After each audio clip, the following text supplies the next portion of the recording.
Hello and welcome to Meals with Via. Today on this episode, it is a special episode because we're going to be reviewing Kemi Adetiba's King of Boys. First of all, King of Boys or The Return of the King of Boys is a sequel. It has a part 1. So if I'm talking about things here, I'm going to be making reference to the part 1. Please go and watch it if you've not watched it. And just get ready. It's a blockbuster and it's on Netflix. So number 1 point is retrogression. Now, it's okay naturally as human being if we're hurt or we've lost someone, it's okay for us to sulk. It's okay for us to cry, blame ourselves and beat ourselves about it and all of that because it's a human thing naturally. It's the way we react to pain. Different people react to pain differently. And for the King of Boys, Eniola Salami, she reacted quite too deeply because the losses she had were losses really dear to her heart. She lost both of her children and she blames herself continually for it. For a while though, you could see whips and injuries on her body and then just constantly suffering herself to just feel part of or feel a bit of the pain that her children might have felt, or just to suffer herself, basically. I really can't tell, but that was her own way of showing pain and all of that. The second thing is managing personalities. Now, if you have been watching King of Boys from the first film or the first part that was dropped in 2017, you would notice that Eniola Salami had multiple personalities. She had an alter ego, which was represented by her younger self. Now, her alter ego is not somebody.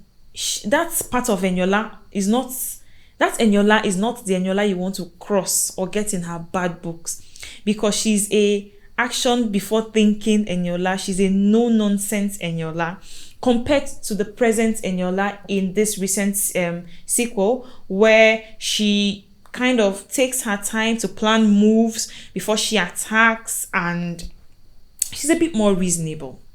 The new Eniola or the older Eniola is a bit more reasonable, but not the younger Eniola, because that's her alter ego. I used to fear her. In fact, she herself used to fear her younger self because it felt like that part of her was all about destruction, was all about chaos, was all about bringing pain and all of that. Okay, so we have the third one.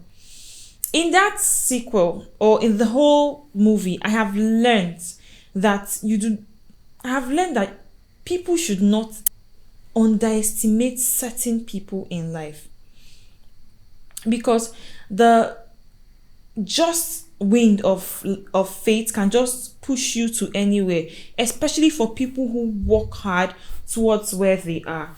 It's happening today in our world and it was depicted in this movie. Now, Eniola went from being a street girl to a political underdog to the governor and subsequently to the governor of Lagos State. She wasn't the only one who was underestimated in that movie, because there was someone who had a grass to grace story, which was Jumeke Randall. That was the governor's wife, or should I say Aduke Kenkelu. Let's leave that part. So Aduke Kenkelu, or Jumeke Randall rather, went from being a street prostitute in the brothel where her mother had and went on to repackage her life and became the governor's wife. So don't look down on people when you see them, because you may be looking at the next president, next governor, or maybe the next first lady. And also something else I noticed about that movie was a clear picture of culture.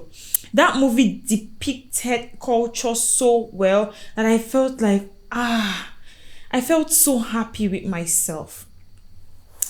So we had people like Odogu Male and his Igbo crew. They were just dishing out the Igbo language straight up, strong. And the respect that Odogu Male had for Oba and the respect that Oba had for people in position generally, because the new Eniola Salami, or the older Eniola Salami, what I told you as earlier, she was a bit reasonable. So she respected authorities unless you had crossed her. Unless you had crossed her before she would do anything. But her language switch for me was the bomb. During the handover ritual, and then the bloodbath was happening, she was screaming, ayo. In my mind, I'm like, it wouldn't have been sweeter in any language. Because imagine her chanting those words in English. It would have been so boring. But she was chanting them in Yoruba, and then it felt like she had a blood bath, and she was filled. Like she was filled. So she was satisfied, basically.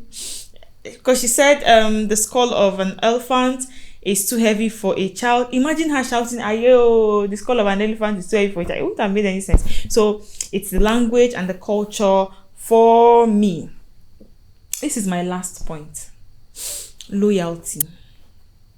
First of all, I must add, may God give us somebody like Adetiba in our life.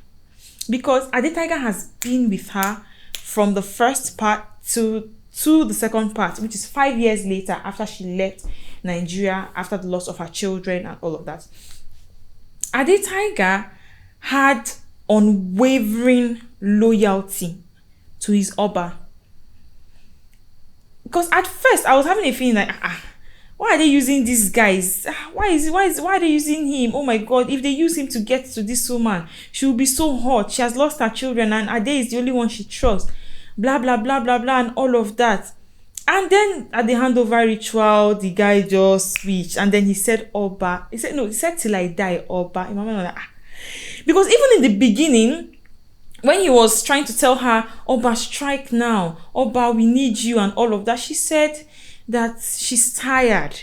She's tired of fighting. She's tired of running. And then he also asked, he was like, she asked him, are you not tired also, and all of that? And then she was like, I want to become the governor, and you can become anything you want to be. She was basically saying that you're free to be anybody that you want to be. And then he told her, I am a thug. There's nothing I know how to do. And I'm going to stand with you to the very end. So for me, I feel like Are trying to get to Oba through Adetiba was a very, very stupid move. Because obviously he didn't understand the meaning of loyalty. In the beginning, Eniola was loyal to him until he came for her. Eniola was loyal to him. So obviously he does not respect and understand loyalty. That's why he felt that he could use the stupid idea of using Adetiba to hurt Oba. But the twist was all right. I'm so happy that the movie turned out. It beat my expectations like over. Thank you so much for watching. And it's on Netflix. If you've not seen this movie, I don't understand. Like I said, watch it and watch it again, because the first time you'll be amazed, you'll be in awe, but then the second time maybe you begin to get it, because the movie is worth it and the story is really beautiful. I love the blend of culture. I love everything about the movie. Thank you so much. See you in our next episode. Please don't forget to subscribe to our YouTube channel. Don't forget to also follow me, and you can drop the next movie in the comment section that you want me to talk about. Thank you.